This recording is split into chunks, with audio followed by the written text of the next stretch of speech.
Shalom teman-teman semua, perkenalkan aku Galuh Ajeng dari angkatan 2019.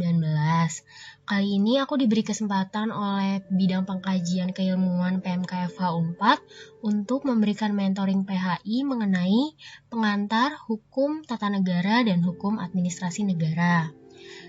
Sebelumnya, aku mau mengingatkan lagi untuk kalian agar dapat menyiapkan catatan dan buku literaturnya agar dapat mempermudah mentoring kita kali ini.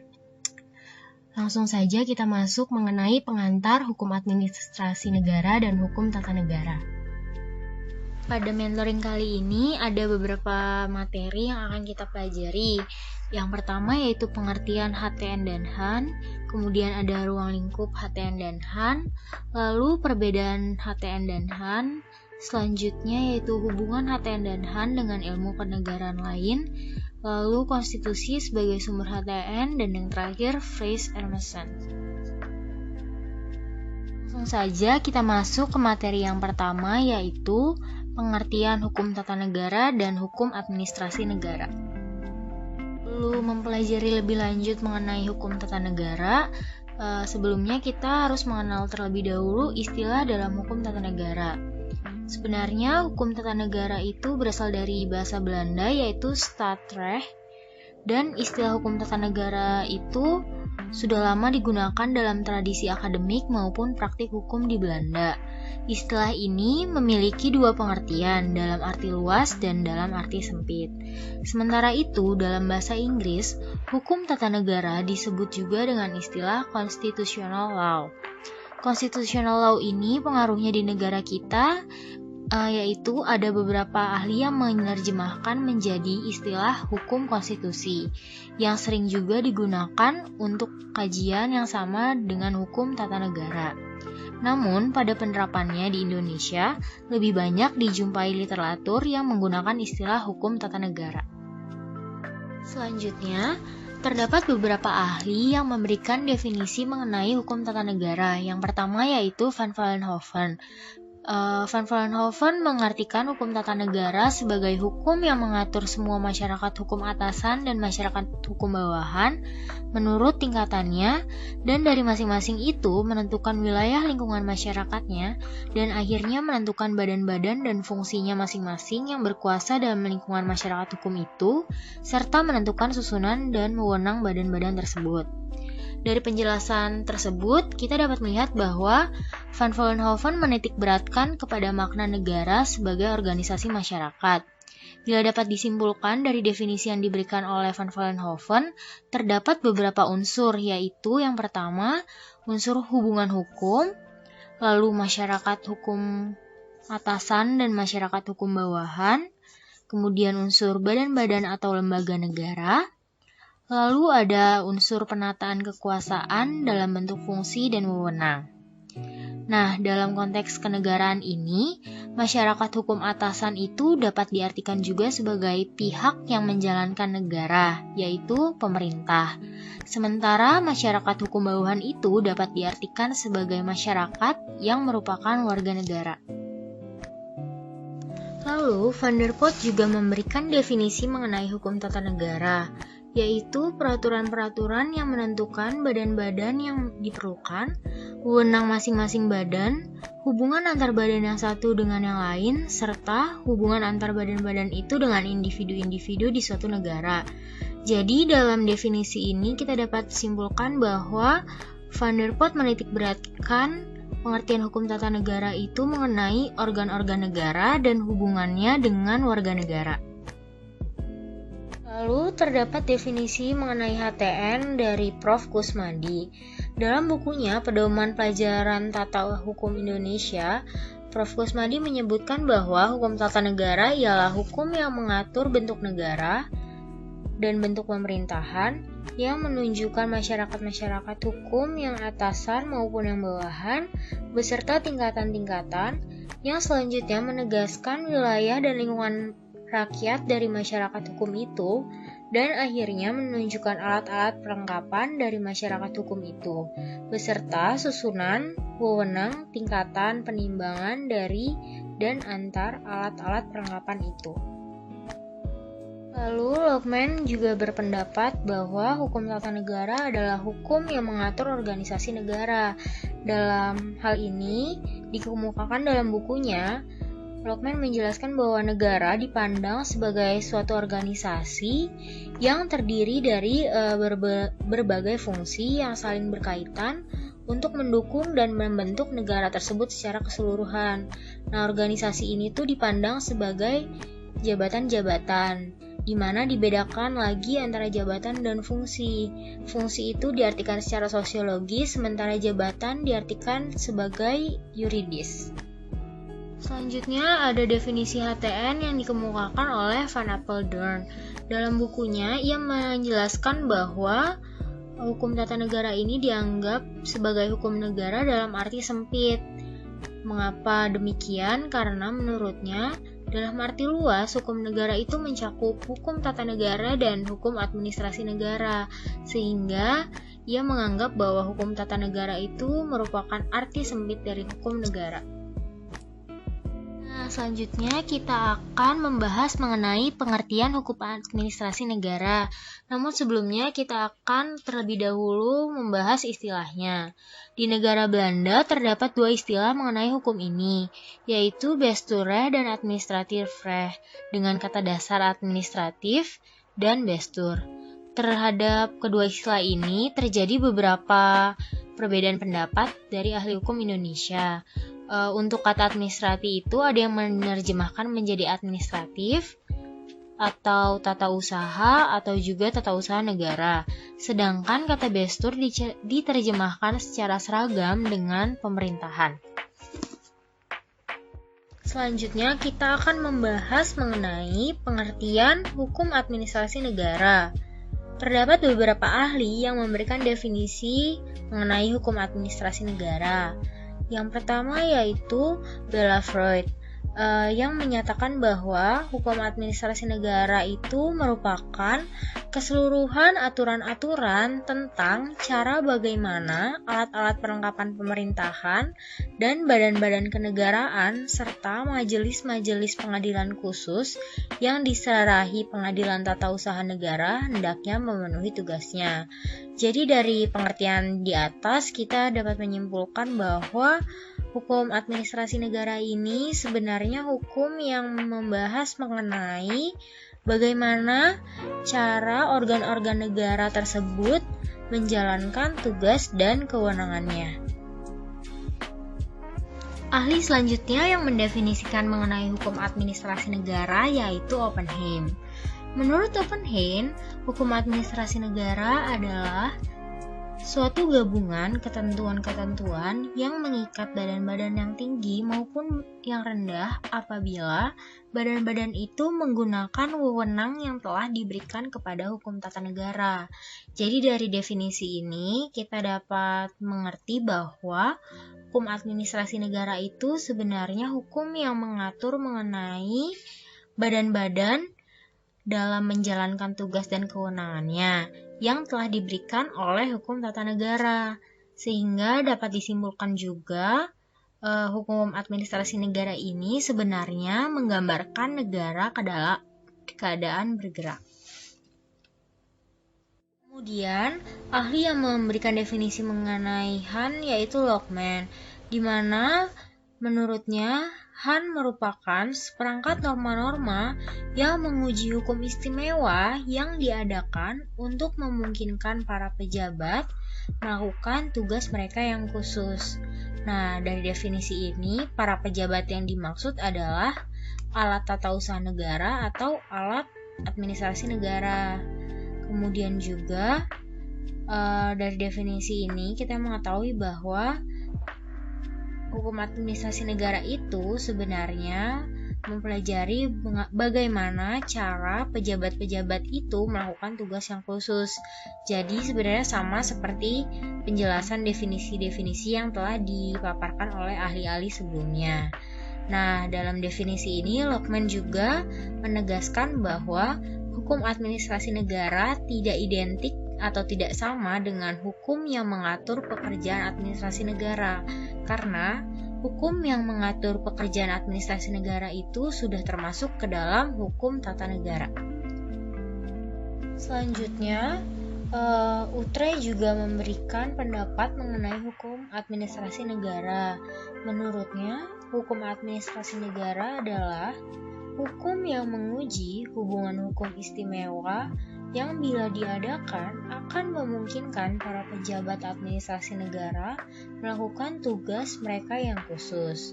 Jadi dalam definisi yang diberikan oleh Utrecht sebenarnya sama dengan definisi dari beberapa ahli sebelumnya yang menegaskan kembali bahwa hukum administrasi negara itu adalah hukum yang mengatur bagaimana cara pejabat-pejabat negara atau organ-organ kekuasaan negara itu menjalankan tugas dan wewenangnya.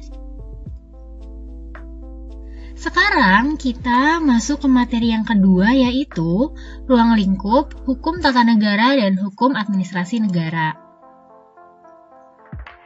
Dalam bukunya, Lockman menjelaskan mengenai ruang lingkup hukum tata negara, yaitu mencakup beberapa hal. Yang pertama, susunan dari jabatan. Yang kedua, penunjukan mengenai pejabat. Yang ketiga, tugas dan kewajiban dari lembaga dan pimpinannya. Lalu yang keempat, kekuasaan dan kewenangan dari lembaga-lembaga negara. Yang kelima, batas wewenang dan tugas dari jabatan terhadap daerah dan yang dikuasainya. Lalu keenam, hubungan antar lembaga atau jabatan. Dan yang terakhir, ketujuh, hubungan antara jabatan dan pejabat. Ruang lingkup HTN yang pertama ialah susunan dari jabatan. Susunan dari jabatan itu membahas mengenai jabatan-jabatan yang berada dalam susunan kenegaraan. Hal mengenai susunan jabatan ini berhubungan dengan trias politika yang dikemukakan oleh Montesquieu. Trias politika itu memberikan pemisahan kekuasaan terhadap negara menjadi tiga, yaitu eksekutif sebagai pelaksana undang-undang, lalu legislatif sebagai pembuat undang-undang, dan yudikatif atau kehakiman sebagai pengawas pelaksanaan undang-undang. Dan di Indonesia sendiri, setelah terjadi amandemen Undang-Undang Dasar 1945, lembaga-lembaga yang ada di Indonesia terdiri dari MPR, DPR, DPD, Lembaga Kepresidenan, MA, MK, KY, dan BPK. Nah, lembaga-lembaga tersebut disebutkan dalam amandemen Undang-Undang Dasar 1945. Kemudian, ruang lingkup HTN yang kedua yaitu penunjukan mengenai jabatan. Hal ini membahas mengenai cara penunjukan atau pengisian jabatan dari tiap-tiap lembaga negara. Berikut akan dijelaskan satu persatu. Yang pertama yaitu MPR. Dalam pasal 2 Undang-Undang Dasar disebutkan bahwa anggota MPR itu merupakan anggota DPR dan DPD yang telah terpilih melalui pemilu. Kemudian ada lembaga kepresidenan yang dalam hal ini yaitu presiden dan wakil presiden. Pada pasal 6A Undang-Undang Dasar menjelaskan bahwa presiden dan wakil presiden dipilih langsung oleh masyarakat melalui pemilu. Selanjutnya yaitu DPR. DPR dijelaskan dalam pasal 19 ayat 1 bahwa anggota DPR dipilih melalui pemilu. Lalu DPD pada pasal 22C ayat 1 dijelaskan juga bahwa anggota DPD merupakan perwakilan dari setiap daerah yang dipilih melalui pemilu.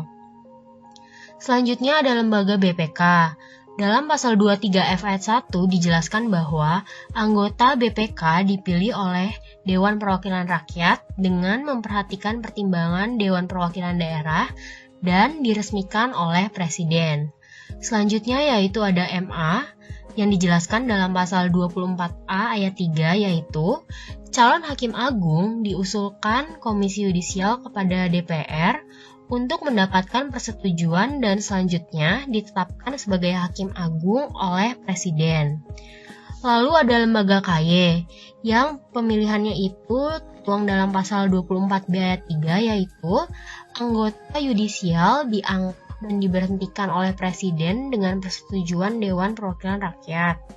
Lalu ada MK yang terdapat dalam pasal 24 ayat 3 yang menyatakan bahwa Mahkamah Konstitusi mempunyai 9 orang anggota hakim konstitusi yang ditetapkan oleh presiden, yang diajukan masing-masing 3 orang oleh Mahkamah Agung, 3 orang oleh Dewan Perwakilan Rakyat, dan 3 orang oleh Presiden. Nah, hal-hal tersebut menjelaskan bagaimana cara pengisian jabatan dari lembaga negara. Ruang lingkup HTN yang selanjutnya yaitu yang ketiga, 4, dan 5 merupakan ruang lingkup yang membahas mengenai tugas, kewajiban, dan kewenangan dari tiap-tiap lembaga negara yang telah diatur dalam Undang-Undang Dasar 1945. Lembaga negara yang pertama yaitu MPR, ketentuannya terdapat dalam pasal 2-3 Undang-Undang Dasar. Selanjutnya, terdapat juga lembaga DPD yang ketentuannya tertuang dalam pasal 22D ayat 1-3. Lalu ada lembaga DPR yang memiliki beberapa fungsi, yaitu fungsi legislasi, fungsi anggaran, dan fungsi pengawasan. Selain itu, DPR juga memiliki beberapa hak khusus, yaitu hak interpelasi, hak angket, dan hak menyatakan pendapat. Lalu ada juga lembaga BPK yang tertuang dalam pasal 23E.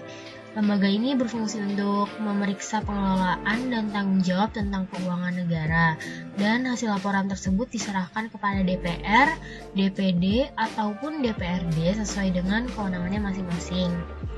Lalu ada juga lembaga peradilan yaitu MA, MK, dan KY. Untuk Mahkamah Agung itu terdapat dalam ketentuan pasal 24 ayat 1-2. Lalu untuk Mahkamah Konstitusi itu terdapat dalam pasal 24C, dan untuk KY terdapat dalam pasal 24B. Selanjutnya yaitu lembaga kepresidenan.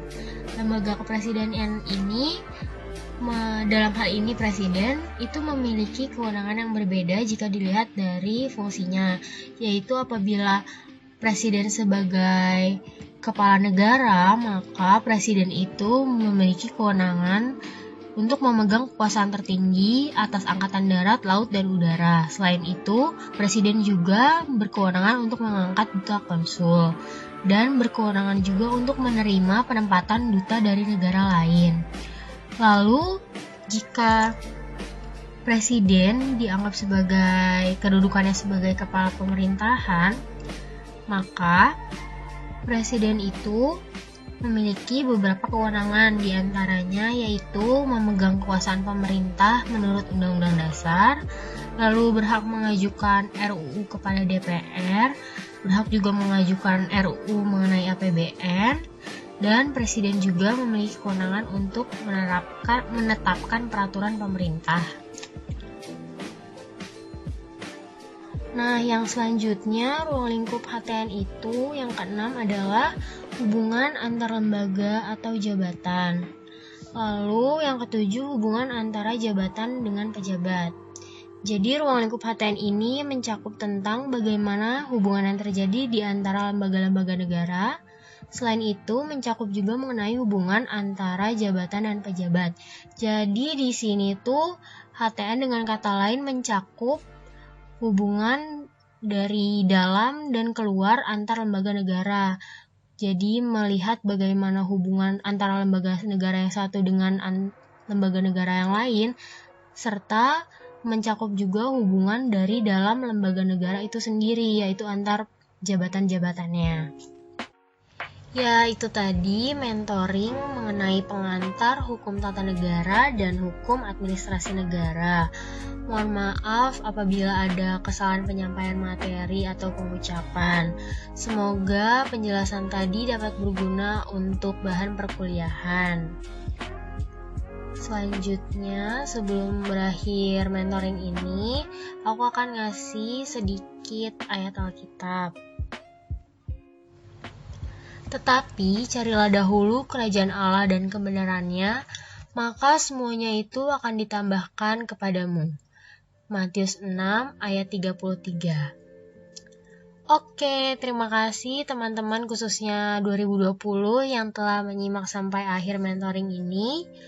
Tuhan Yesus memberkati.